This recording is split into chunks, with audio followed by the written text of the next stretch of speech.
Medical allowance جو ہے general demand میں میڈیکل الاؤنس 300 سے 1000 روپیہ دیا گیا ہے۔ نمبر 3، پولیس ریٹائر ملازمین کے بچے، جو بچے ہیں انہوں نے بڑی محنت سے پڑھایا ہے، ان کو ڈگریاں کرائی ہیں، لیکن نوکری کے بغیر وہ دربدر ہیں اور ڈپریشن میں ہیں، اور بیشتر جوان جہاں بیٹھے ہوں گے، بیشتر ملازم ہیں، بیشتر ریٹائری جہاں ہوں گے، جن کے جوان بچے اس وقت دربدر ہیں اور کوئی نوکری نہیں ملی ہے۔ سرکار سے ہمارا مطالبہ ہے کہ ہماری جوان کو ایکسپٹ کیا جائے اور 15% کوٹا ہمیں ریزرویشن میں دیا جائے پولیس ریٹائریز کو۔ تیسرا جناب، اور بہت سی ڈیمانڈس ہیں، جیسے ہمارے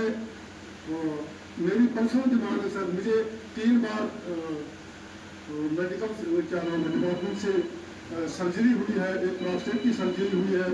ایک ہپ ریپلیس کی سرجری ہوئی ہے، ایک موڈی نالی کی سرجری ہوئی ہے، لیکن اس وقت گورنمنٹ کی طرف سے کوئی امداد نہیں ملی۔ میرے گھر میں 2 بچے جوان ان کو شادی کے لیے جو درپیش ہے، تو اگر گورنمنٹ نے یہ رکھا ہے کہ اس کا پروسیس کی بھائی